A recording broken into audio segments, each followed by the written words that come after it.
Good morning you beautiful people and welcome to my first ever Ironman progress series. I honestly have no idea what I'm doing. This is my first Ironman account and I'm completely winging it. To start off, I've decided to do some beginner clue scrolls because I was an idiot. For the one that I currently had, I needed a gold ring and a necklace, which I couldn't smith the bars for, so I had to telegrab them. All this progress was streamed on Twitch, so if anyone's interested in watching, I'll drop the link in the description.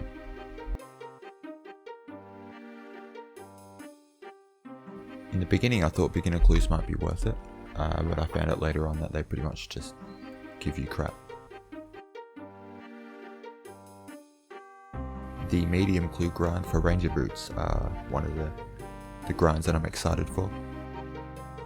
The delayed gratification and seeing like 100 caskets in the bank will be like next level.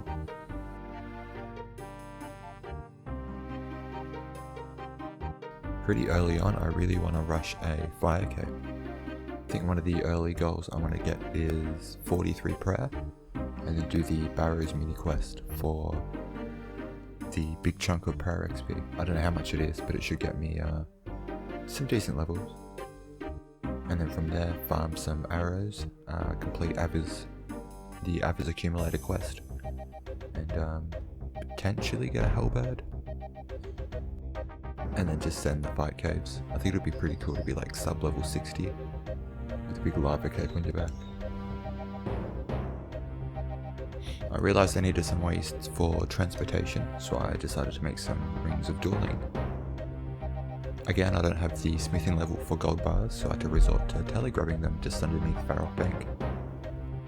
Didn't take too long, I just realised that when you telegrab you have to wait a couple of ticks before you log out or you don't get the bar. I think I hopped like 5 times before realising that. So yeah, I ended up smithing some emerald rings at the Lumbridge furnace. And thanking myself for the early rune crafting grind at Guardians of the Rift, I have enough cosmic runes to enchant them. Like, look at that, 1500 cosmic runes, you can't get any better than that. I took a long stroll to Mauritania for a clue step. I can't wait to get the Canvas portal in my house or like the Anectophile. Walking to Canvas every time I have to go there is like the biggest pain in the ass. The next step was at Valley, which was quite the opposite journey. Followed by another 2 massive walks, one out to the jungle and one out to another jungle on an island, Karamajar. I ended up purchasing a maple longbow from the archery shop. And then because I didn't have 30 range to wield it, I ended up buying a willow short bow and some iron arrows. I swear this shop used to sell range armor as well. Then I went to Hill Giants for a little bit and I got 24 range. Got a bit bored doing this because I sort of wanted to play the game. So yeah, I pretty much went there for 1 level and left. After all that clue grinding, I decided to open up the caskets just to see if we got anything fancy. And you won't believe what we got on our first ever medium clue scroll. Absolute junk. From here we switch to the fixed, resizable screen because it's obviously superior.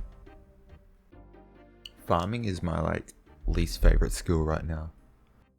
Just from everything from the time it takes to do a farm run, not the time to actually do the farm run, but the time to stop doing the activity that you're doing, or gathering the seeds. I don't know how the hell to gather seeds for this.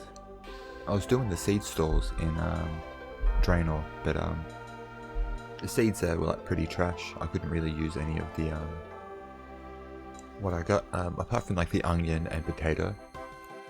So my goal is to get 38 thieving and do the master farmer, I think. Pretty much right next to the seed store. And we got a level incoming, 18 farming.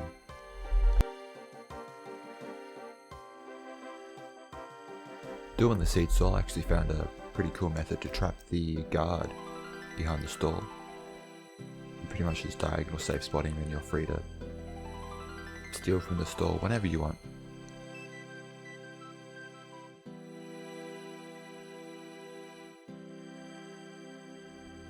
So I've done like a little bit of thieving right now, and as you can tell from my inventory, they're pretty much just junk seeds. I don't really have a purpose for majority of them right now.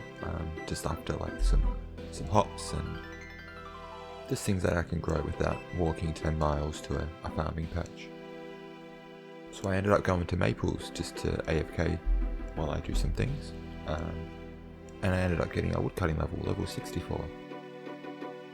After this I plan to do some big quest grinds and pretty much everything to do with like walking around. So I decided to fletch some maple short bows and yeah, elk them on the journey.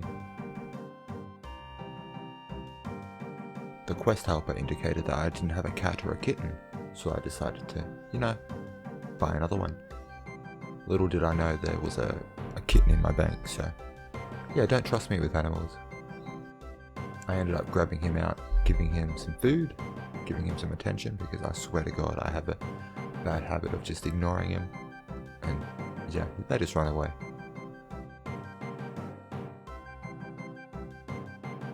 Tomato seeds are really good from this store, but not that common. Another skill I don't like right now is herb lore. I think farming and herb lore will be a lot more endurable if I could actually get like a constant source of herbs. Like, I'm pretty excited for the day I can just do like farm runs and actually use the supplies I get from farming to do like PVMing, skilling as in like Slayer, and eventually get onto like a grind like Zora. But until then we're stuck buying onion and cabbage seeds from the seed person from Draenor. Ended up doing another farm run, this time with tomato seeds, and yeah, we got 19 farming. One farming spot I've been neglecting is Ardi. I didn't even know I planted seeds here, to be honest. Then in comes another massive level 20 farming. Huge.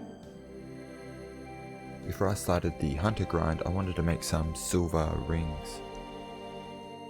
The rings of pursuit, they are, when you're tracking an animal, it reveals all the tracks in one go instead of you need to search multiple bushes. So I decided to head down to Alcarid and mine a full inventory of silver, or close enough to it. I headed over to Ardi and picked up 10 pieces of bread. Then I headed over to the Valador Park to see how much I could buy the woad leaves for. I needed 2 of them. And the first time I bought one for 15 coins, but I was curious. I was like, why don't we get one for like 10? But apparently no, he only sells them for 15. I bought 2 pots of flour from the general store in Varrock, and then I headed over to south of Varrock to pick up some red berries. I think I'm going to create like a red berry pie in the future, so just getting ready for that. I ended up going to Catherby and picking up a cake tin, and I somehow picked up a bucket of water on the way because why not? I made myself 2 high quality pots of flour. Then I headed over to the ham hideout because I thought it would be a good idea to level up my thieving and get some medium clues before I checked to see if I had any medium clues in the bank. Good thing is the first pickpocket I got was an easy clue. Then a couple of pickpockets later I got 31 thieving. I decided to stop shying away from herb lore, and I decided to make some unfinished potions. Don't really have too many herbs, so it would be cool to do an activity in the future that would yield a pretty nice stack of them. I'm almost 43 prayer, and when I hit 43 I can't wait to start Slayer. For the Taramin potions I needed unicorn horns, they got Taramin. But I headed over to Catherby and I just, slayed a bunch of unicorns. The next thing on my to-do list was to get a holy symbol. On my way there I found a dragon implant, and it just sort of like magically disappeared. Right now this game is really testing my reading comprehension and my pretty much like reading skills, because I didn't realise that this guy doesn't sell holy symbols. He's got them in the store, but stock is 0. I was actually a lot more mad at myself about this, so let's hope we don't make the same mistake in the future. From there I decided to create my own silver bars from the silver ore that I mined, and then smith them into holy symbols. I've also recently installed the TCG plugin. This has actually made a huge difference in my motivation to level up and do quests and everything. In the beginning I thought you could only choose one card out of the 5, but then I realised you get all 5 of them, which is so addicting actually. So I ended up making 3 unholy symbols just in case I needed one in the future for something else. Lucky for me I had balls of wool in the bank for trying to complete sheep shearer twice. That's something we don't talk about. And then because I set myself up with elks, I got to run to Edgeville elking my maple shortbows while making a little bit of coin. So I didn't have the prayer level, I think, to make the blessed symbol myself, so I had to bring it to Brother Jared. He did it for a couple of coins. And while I was there, I managed to pick up some monk's robes just for some prayer bonus. And that's going to be it for my first ever Ironman episode. Please chuck the video a like if you enjoyed it. If not, please leave a comment about why. And definitely subscribe if you want to see more of these. I have loads more content already recorded, so these videos are just going to be pumping out.